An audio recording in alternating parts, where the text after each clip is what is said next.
Hello, and welcome to the Chapter 3.1 online lecture on linear models. So, recall back in Chapter 1.3, we talked about modeling some practical situations with differential equations. But back then, we didn't know how to solve those yet. Well, in this section, we're going to talk more about that and solve some of the ones that we did back then and see some new modeling. So, recall from the 1.3 lecture that this symbol means is proportional to. And a good way to think about setting up a number of differential equations for modeling is to think of in what way the rate is proportional to the system.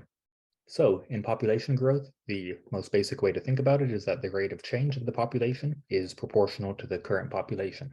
The more bacteria there are, the more mitosis occurs, and thus the faster the growth rate. And the proportionality symbol is itself, by definition, equivalent to an equality with some proportionality constant. So let's set up a differential equation for population growth, and we'll see how to solve for that proportionality constant to model the population. So suppose that the number of bacteria P in a petri dish grows at a rate proportional to the number of bacteria, and suppose that at time t equals 0, there are 500 bacteria, and at time t equals 1, there are 1500. Find the number of bacteria as a function of time. So we know that the rate of change in the population is proportional to the current population, i.e. we know that dp dt is equal to k times p. Okay, and we're given two data points. We know that at time t equals 0, there are 500 bacteria, and at time t equals 1, after 1 day, there are 1500 bacteria. And in solving these, the first thing we always want to do, just as with initial value problems, is solve the differential equation in general, and we'll solve for that proportionality constant using these data points. So this is a nice separable differential equation. We can separate it like this. It is 1 over p dp equals k dt. And recall that we can only integrate both sides if we completely separate the variables like this. And in this case, we have. So now we can integrate both sides with respect to their respective variables. Integral of 1 over p is natural log, and the integral of a constant k, that will be kt. Don't forget the plus c. And thus, taking e to the power of both sides, we have this. We use exponential laws, and we can rename this to c. So thus, p is c times e to the kt. And now you can see that there are two unknowns here. We don't know the proportionality constant, and we don't know that arbitrary constant c, but we're given two data points. So with these two data points, we can solve for both of those. We just write down what each of these equations tells us. So we know that at time t equals 0, well, that c e to the k times 0 is 500. And that means that c is 500, since e to the 0 is 1. And we also know that at time t equals 1, well, now we know that c is 500, there are 1500 bacteria. So we have 500 times e to the k is 1500, thus e to the k is 3, and thus k is the natural log of 3. So we have thus solved for both of our constants, and we know that the population as a function of time t is 500 times e to the k, which is ln 3, times t. Okay, good. And that is our model. And maybe you're thinking, okay, that's good, but e to the ln 3 is 3. That is true. So if we wanted to, we could write this as using our usual trick, 500 times e to the ln 3, all to the t. Remember, this was our trick for simplifying exponentiation in which there was a natural log up here. We isolate that in this way. And e to the ln 3 is 3. So that is an equivalent way of writing it. And this equivalent way aligns with our intuition, since it went from 500 to 1500, that's a factor of 3. So each day it triples. And we can also use this for radioactive decay. So the quantity Y of a radioactive substance decays at a rate proportional to the amount of that radioactive substance. The more uranium is decaying. And symbolically, we thus have actually the same differential equation as for population growth. And the half-life of a substance, satisfying this relationship, is the amount of time it takes for half the substance to decay. Let's do an example. Suppose you have 2 grams of radium, you put it in a vault for 20 years and discover that 1.98 grams are left. Find a model for the amount Y in grams of radium left after T years, and then use that to find the half-life of radium. All right, so we know that it decays at a rate proportional to the amount. And also we know our 2 data points. We know that initially there are 2 grams, and after 20 years, 1.98 grams remain. Okay, so this guy, we actually already solved that. We just did that. And we got that meant Y is C times E to the KT. And then from this condition, we know that initially there are 2 grams, and thus C is 2. And from this condition, we know that after 20 years, C is now 2, so that's 2 times E to the K times 20 is 1.89 grams left. And thus dividing both sides by 2, we have that. Taking the natural log of both sides, we have this. And thus K is ln 0.99 over 20. So thus the amount of radium left after T years is 2 times E to the ln 0.99 over 20 times T. All right, we have our model, and now we can use this to find the half-life of radium. So we know that Y is 2E to the ln 0.99 over 20 times T, and there was initially 2 grams, and the half-life, that is asking how long does it take for there to be 1 gram left, half of 2. Well, that means that we want to solve the equation 2 times E to the ln 0.99 over 20, T is 1. Okay, divide both sides by 2, and we have that. Take the natural log of both sides, and we have that. Cross multiply, and we have that. And using a calculator to compute that, we have this. 1,379 years is the half-life of radium. All right, neat. And we also encountered Newton's law of cooling and heating. It was this: the rate of change of a body is proportional to how high above room temperature that body is. The hotter the coffee, the faster it's cooling down, because each kinetic exchange of energy of the particles in the hot coffee with the surrounding particles in the air, there's a greater difference, so it imparts more energy to the outside and sucks more energy from the inside. Is the physical reason why this is true. And expressed as a differential equation, we just add a K there, and we have this. Okay, it says we'll solve this equation later. That's a previous slide. Later is now. And let's do that in the context of a word problem. Suppose the room is at a temperature of 70 degrees Fahrenheit at time t equals 0 in minutes, and a cup of hot coffee is at 120 degrees. And you measure, after 1 minute, the coffee has cooled down to 115. Okay, that 70 degrees, that's the room temperature, that's our T naught. So our differential equation looks like this. And we're given the 2 data points, the initial temperature of 120, and then 115 degrees after a minute. So with that, we'll be able to solve for K and C. So, as always, we first find the general solution to this.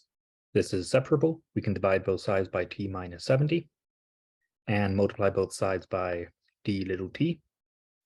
And this is completely separated as such. And now we can integrate both sides. We have this. That is the natural log of T minus 70 equals KT plus C.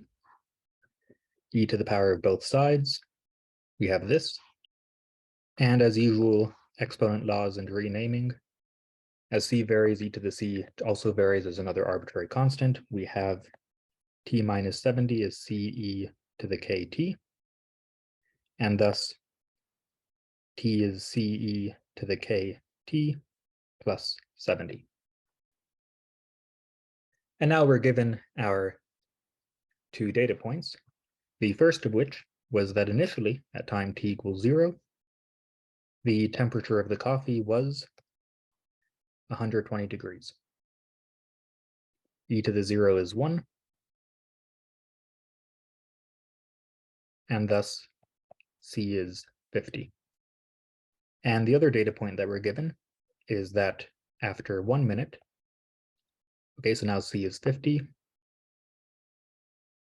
well then, the temperature of the coffee was 115 degrees. Subtracting 70 from both sides and dividing both sides by 50, we have e to the k is 45 over 50, better known as 0.9. And thus natural log of both sides, k is the natural log of 0.9.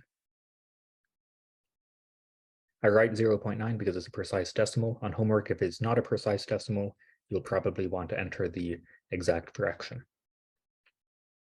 Okay, so now we have C and K, and we have the temperature of the coffee as a function of time as 50 e to the ln 0.9 t plus 70. And we can check our work, make sure it makes sense. So initially at time t equals 0, this is 1. And we have 50 plus 70 is 120. Checks out. And as t goes to infinity, ln 0.9 is negative. So we have like e to the negative infinity is 0. This goes away and we have 70. So it checks out. It begins at 120 and cools down to 70 in a decay exponential curve. Let's see what that looks like. Here's the equation. We can see it begins there at 120 degrees and cools down to approaching 70. That's what a decay exponential curve looks like. All right, and we have tank mixing problems. So remember this tank mixing problem? We actually did this exact problem down to the letter back in chapter 1.3. I recommend you re-watch that if you're unsure how to do this. And we ended up deriving the differential equation. The equation that we got back then was dA dt is 6 minus a over 100. Again, rewatch the end of 1.3 if you want to recap on how to set this up. And now we can actually solve this. And notice that it said the water is initially fresh. And what that means is that at time t equals 0, there are 0 pounds of salt in the tank. So this equation is separable. We can divide both sides by 6 minus a over 100. And now it is completely separated. Remember that you always need to completely separate before you integrate both sides. If you can't completely separate, it is not separable, and you need to use integrating factors or the like. And now that it's completely separated, we can integrate both sides with respect to their respective variables. Remember, whenever you have the integral of just dt, there's an invisible 1 there. Integral of 1 is t. And then don't forget your plus c. And integral of the left-hand side, here's how I think about it to avoid a chain rule. Integral of 1 over something is basically natural log. So I will write natural log of 6 minus a over 100. And then I look at this and I differentiate it. And what I want to get is this. The derivative of this is 1 over 6 minus a over 100 times, chain rule, a negative 1 over 100 on the outside. So since I would get a times negative 1 over 100, what I'll do is multiply by the reciprocal of that, negative 100, and that's the antiderivative. And then I double check my work and take the derivative of this mentally, and it is that. So now we want to isolate A, dividing both sides by negative 100. And we can do our usual renaming at every stage. As C varies across real numbers, so does C over negative 100. So we'll just call this C. Take e to the power of both sides. Rename again. So we have 6 minus a over 100 is ce to the negative t over 100.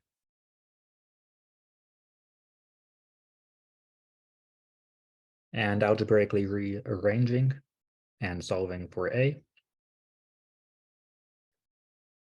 we have this. And yet again, 100c is just another arbitrary constant. So it's simpler to write it like this. Okay, that's our general solution. And we knew that initially at time t equals 0, there were no pounds of salt in the tank. It was fresh water. E to the 0 is 1, and thus C is 600. So, thus the amount of salt in the tank at a given time is 600 minus 600 e to the negative t over 100.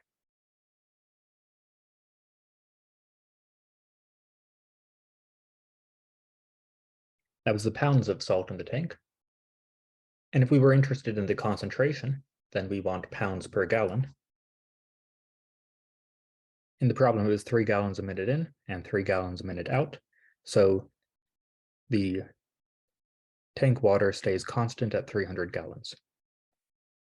So the concentration of salt in the tank, that's the pounds of salt per the number of gallons.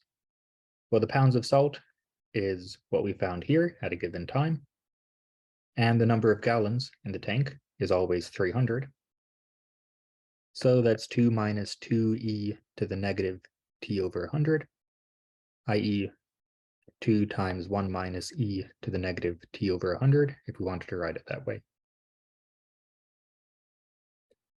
So that's a decay exponential curve, similar to Newton's law of cooling. And we can do a check. So initially it was fresh water. Plug in t equals 0. This is e to the 0 is 1. We have 1 minus 1 is 0. So checks out, initially no salt. And then as t approaches infinity, this is like e to the negative infinity is 0. And we have 2 times 1 is 2. So indeed, it goes from 0 to 2 as time progresses. So here's what that graph looks like. Initially, the concentration is 0. And then as time progresses, the concentration in the tank approaches 2 pounds per gallon.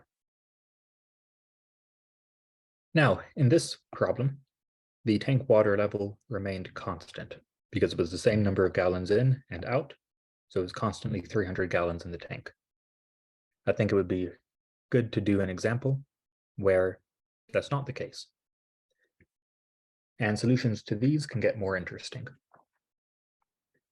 So, similar problem, suppose a tank holds 300 gallons of water, initially fresh.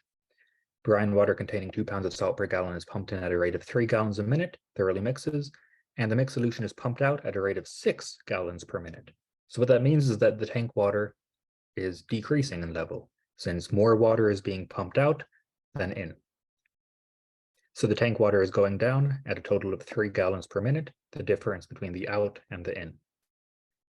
Let A be the amount of salt in the tank after t minutes. Find a differential equation modeling A of t. And solve. So it's always helpful to draw a picture. So we have our tank, and what information do we know? We know that initially it had 300 gallons. Water is coming in at a rate of 3 gallons per minute. And that water has 2 pounds of salt per gallon. Water is going out at a rate of 6 gallons per minute. And this tank, it has A of t pounds of salt in it. And what is the water level at a given time? Well, we know that the water level is going down. And how quickly is it going down? It's going down at a rate of 3 gallons per minute, which is the difference between the out and the in. 6 out for every 3 in, that's a total of 3 out net per minute. So how many gallons are in the tank at a given time? Well, initially, it had 300 gallons of water, but the water level is decreasing at 3 gallons a minute. So after 1 minute it's 297, 3 gallons less. After 2 minutes it's 294, 6 gallons less, etc. It's decreasing linearly at 3 gallons a minute. And we need to know that information. That is crucial, because what we need to know is the concentration of salt in the tank at a given time. So at a given time, how many pounds per gallon in the tank are there of salt? Well, the pounds of salt in the tank, that's A, and the number of gallons in the tank is 300 minus 3t. So that is the pounds of salt per the number of gallons, or pounds per gallon of salt in the tank.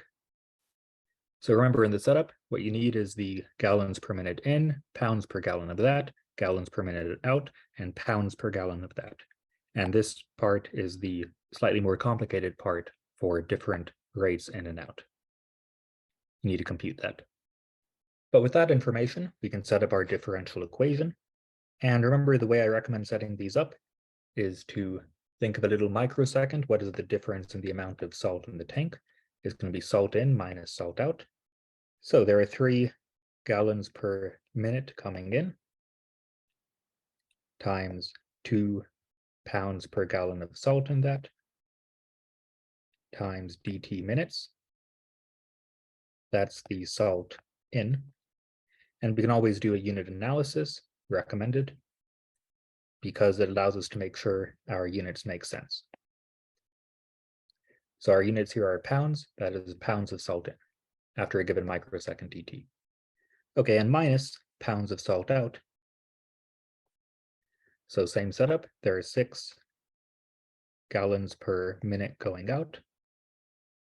The concentration is A over 300 minus 3t pounds per gallon in that water times dt minutes. That is our salt out. So this is salt in minus salt out is the change in salt in the tank.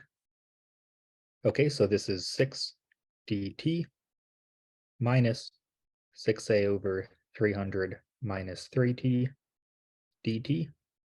Divide both sides by dt, and we have dA dt is 6 minus 6a over 300 minus 3t, full stop. So we have found our differential equation, and the water was initially fresh, it said, so also a of 0 is 0. So that's our differential equation and initial condition. All right, pay attention to the setup. That is, of course, the crucial part. And we wound up with this. We can actually simplify it a bit. Let's take this fraction. 3 and 6 have a common divisor, namely 3. So let's multiply this by a third over a third, fancy form of doing nothing. And that's 6 minus 2a over 100 minus t. That looks nicer. So therefore, we have wound up with this differential equation together with the initial condition that a of 0 is 0. Let's solve this. Now notice that this is not separable. The right-hand side is not a product of a function of a only and a function of t only. We cannot separate it into a is only on one side, t is only on the other. However, it is linear. So this is an example of where we can't use separation of variables, we have to use integrating factors. I encourage you to take a minute or 10 and try to solve this using integrating factors. Pause the video. All right, so to use integrating factors, we first need to get it into this standard form, which looks like this. We just moved this to the other side and I pulled out the coefficient. This guy is what we called our p of x or p of t. And we know that the integrating factor, that was e to the power of the integral of p of t dt. Integral of this is -2 ln 100 minus t plus c. We don't have to worry about that for integrating factors. As usual, I did this by recognizing, okay, integral of something over t is natural log, so I just wrote ln of 100 minus t, and I thought how that negative sign there would pull out to the outside, so I stuck a negative on the outside. And that 2 just hung out. It's a constant. And e to the natural log, those would cancel out, so we do our usual trick of writing it this way, using exponential laws. And now e to the ln cancel out, so we have 100 minus t to the power of -2, i.e. 1 over 100 minus t squared. Okay, so we have found our integrating factor, and now what we do is we multiply both sides by that, and we should be able to undo the chain rule.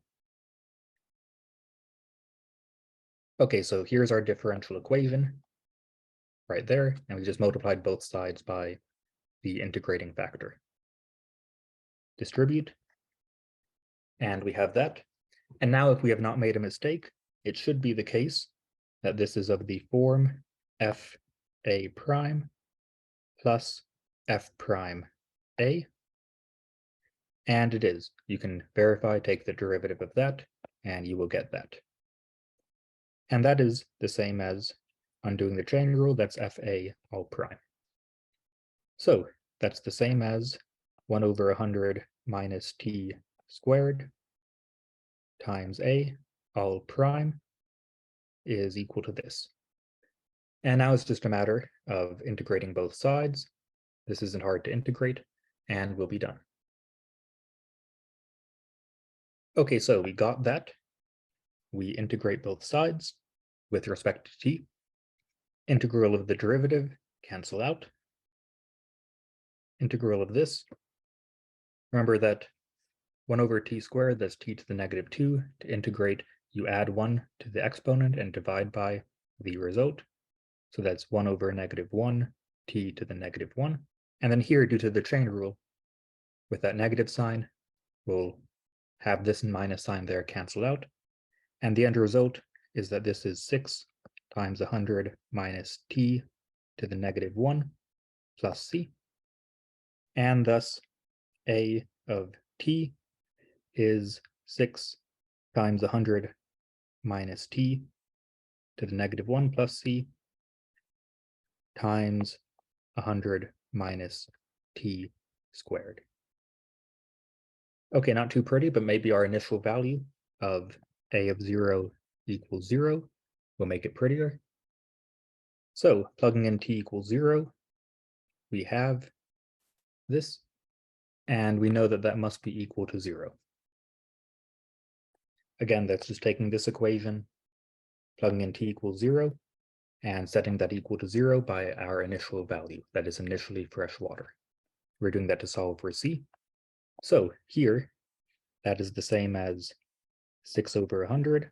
100 to the -1 is 1 over 100, plus c, times 1 over 100 squared is 0.